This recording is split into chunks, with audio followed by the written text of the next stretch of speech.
Hi guys, good morning or good afternoon, whatever time of the day it might be when you're watching this video. Hi, I missed you guys. I know I haven't got to see you guys in person, but I miss communicating with you all. And I'm sorry it's been so long since I've last submitted a video to you guys. But as we all know, classes and life has kind of went upside down for everyone, and that did not leave me out the way. So I've been trying to regain control of my studying habits, and basically my whole to-do list is completely different every day. But I do want to come to you guys on a positive note and try to uplift your spirits as well. So I'm currently procrastinating for my work. As you can see, I've spent some time being a little creative with myself, but I hope you guys are managing. And one thing I really want to stress today is just having a schedule and plan when you're doing your work, of course, because that's still where I'm lacking. But at least if I can practice what I preach, I'll say maybe it'll help me by telling you guys. I was sent by another one of my supervisors a ideal list of things to do when you're having to study at home. And the best thing that was on the list was to have increments of study time and then a break. So typically you might study for 30, 45 minutes, maybe even an hour, and go on to something else. But in the time that we're experiencing this now, and I know I have 5 classes online, that's just unrealistic, and you're probably going to burn yourself out in the end. So the best thing that was on there was to do 30-minute increments. So if you do 30 minutes of consistent work and then maybe take a 20-30 minute gap in between your next assignment or whatever else it is that you're needing to work on. So just to prevent you all and myself from burning out and just overdoing it, having some sort of increment in place is what's going to help us all in this transition to our online courses. Alrighty, so I know we only have maybe 3-4 weeks left in the school semester, so we're looking into going into our finals week, and last day of classes are approaching on the 28th. And for me, I'm still on campus, as you can see. For those of you that aren't on campus, be sure to keep communicating with your professors.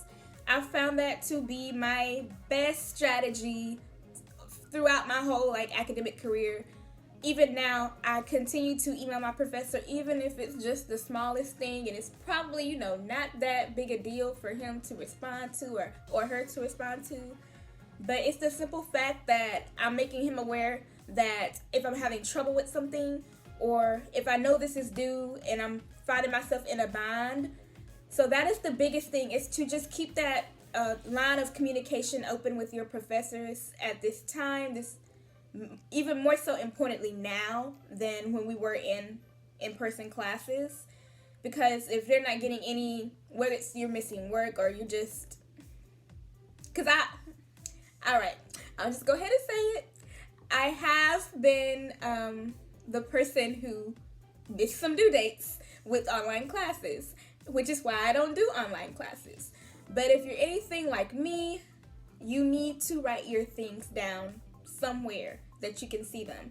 Because even so, just 2 weeks ago, I had an online course, woke up and realized that I had an assignment due the night before. And by keeping that line of communication open with my professor,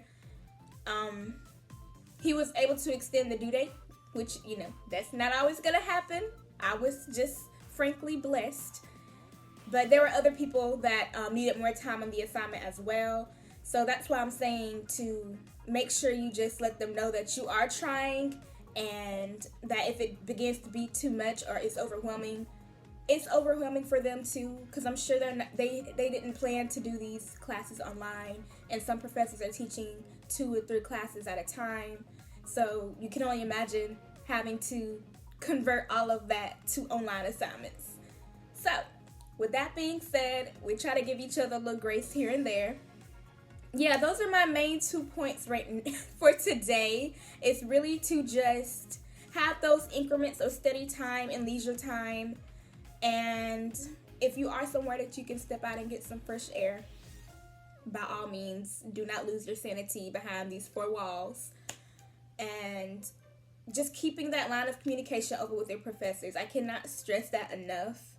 Because at the end of the day, I have relationships with the majority of my professors because I've had them for 2 or 3 years. But for newer professors especially, you don't want them to think you're slacking purposefully, if that makes sense. Because, yeah, online courses are a big difference. Yes, okay, to keep from rambling on, I'm just going to go ahead and wrap up this video. Again, I'm super excited to get this back out to you guys, and I'm hoping to keep consistency these last couple weeks.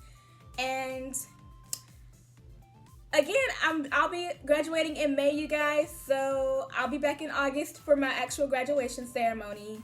And if you guys need anything from me or have any questions as far as anything that has to do with class, online courses, or simply how to work different technology, because we do have our Blackboard Collaborate and people are using Zoom and different things like that, I am more than happy to answer any questions that you might have. And with that being said, I won't give you guys any assignment or discussion to do this week, because I'm sure you're all discussioned out. I know I am, so we're not even going to go down that road. Just please take care of yourselves physically and mentally. And thank you. I will see you guys next week.